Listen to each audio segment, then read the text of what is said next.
kartu skor Puji Rohayati. Sebelumnya saya akan membacakan kasus soalnya dulu ya teman-teman. Jadi seorang wanita datang ke klinik bidan hari ini tanggal 28 bulan 7 2021. Ia berusia 36 tahun. Telah menikah 16 tahun dengan seorang pegawai swasta lulusan SMA. Suami PNS lulusan SMA. Alamat Jalan Duku Menanggal nomor 41. Tinggi badannya 154 cm dan berat badan 68 kg. Sebelum ibunya hamil, berat badannya 53 kg. Jadi G2P1A0. HPHT-nya itu 18 Oktober 2020. Nah, anak pertama berusia 14 tahun, pernah melahirkan dengan vakum ekstraksi. Saat dipalpasi TFU-nya teraba setinggi prosesus hipedeus sekitar 35 cm. Teraba dua bagian bundar, yaitu di fundus sama simfisis. Nah, bagian terbawah belum masuk di PAP, yaitu pintu atas panggul, dan DJJ-nya di dua tempat ya teman-teman, dua tempat berbeda, yaitu 124 kali per menit dan 144 kali per menit. Nah, ini yang pertama kita bisa mengisi di bagian awal, yaitu nama ibu, kemudian ibunya hamil kedua ya teman-teman. Di sini kita taruh kedua, hamil kedua, kemudian haid terakhir ibu adalah 18 Oktober 2020. Di sini kita tulis, kemudian umur ibu 36 tahun, pendidikan ibu, pekerjaan ibu. Di sini kita harus tandai skor ya. Karena kemudian ibu datang ke fasilitas kesehatan dengan skor awal 2 ya teman-teman. Di sini kita tandai 2.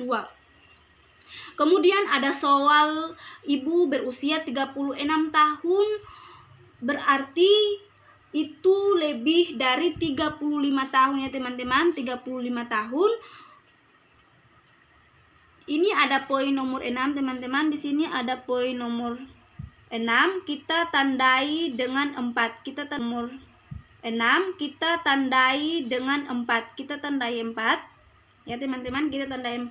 Kemudian ada di sini soal anak pertama berusia 14 tahun, otomatis ibu terlalu lama hamil, atau ibu terlalu lama hamil atau lebih atau sama dengan 10 tahunnya. Nah, jadi kita tandai di sini ya teman-teman, nomor 4 kita tandai 4. Kemudian selanjutnya ada di sini soal pernah melahirkan dengan vakum atau ekstraksi, berarti persalinan terdahulu menggunakan alat. Jadi di sini ini ada poin 9 bagian A ya teman-teman, jangan lupa kita tandai bagian A 4. Berarti kita tandai 4 ya teman-teman. Nah, jika sudah selesai, di sini ada bagian fundus ya teman-teman. Ada bagian fundus teraba 2 bagian bulat. Jadi ada 2 ya, ada 2 dan DJJ-nya ada 2. Berarti ini adalah gemeli. Ya teman-teman, nomor 13. Sini kita tandai gemeli. Kita tandai nomor 13. Karena tadi ada gemeli, maka kita tandai nomor 13 ya teman-teman. Di sini kita tandai nomor 13. Kemudian sudah selesai soalnya, kita jumlahkan ya. Sudah selesai soalnya, kita jumlahkan teman-teman. 2 4 4 4 4. Kita tandai soalnya, kita jumlahkan semua berjumlah 18 ya teman-teman. Berjumlah 18, kita tulis di sini sementara dulu teman-teman.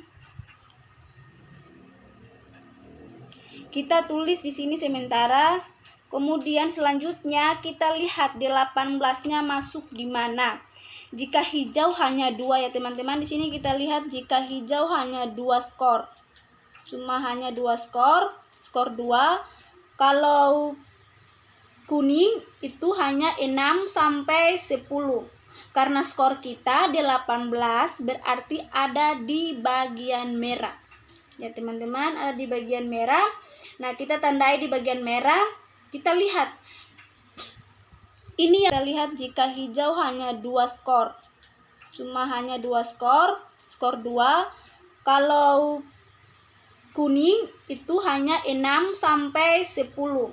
Karena skor kita di 18 berarti ada di bagian merah. Ya teman-teman, ada di bagian merah. Nah, kita tandai di bagian merah. Kita lihat. Ini yang menolong siapa? Ya teman-teman, di sini yang menolong siapa? Otomatis ya dokter ya teman-teman. Otomatis dokter.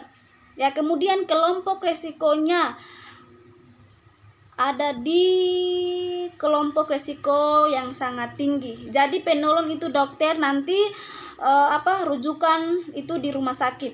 Sini. Rujukan rumah sakit. Tempatnya di rumah sakit dan penolongnya harus dokter. Kemudian kita lanjut di bagian kanan teman-teman. Di bagian kanan kita lanjut di bagian kanan. Itu kita baca ada jenis rujukan. Dan menurut di sini ada RDB. Ya teman-teman, di sini ada RDB.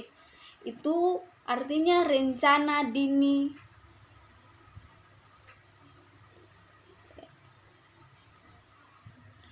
Di sini artinya RDB artinya rujukan dini berencana. Nah, kemudian kita ke sini. Jadi kita harus sudah kita harus merencanakan dari awal rencana rujukan ibu tersebut. Nah, kemudian di sini kita masuk di kelompok apa? Kita harus lihat kita masuk di kelompok apa. Di sini kan belum ada persalinan. Kemudian belum ada persalinan berarti tempat bersalin kan sudah ada di resiko merah ya teman-teman. Jadi tempat bersalinnya itu nanti ibunya harus di rumah sakit. Jadi penolongnya harus dokter. Di sini di rumah sakit ya, kita tandai di sini rumah sakit, kemudian penolong dokter. Penolong dokter, kemudian cara bersalinnya itu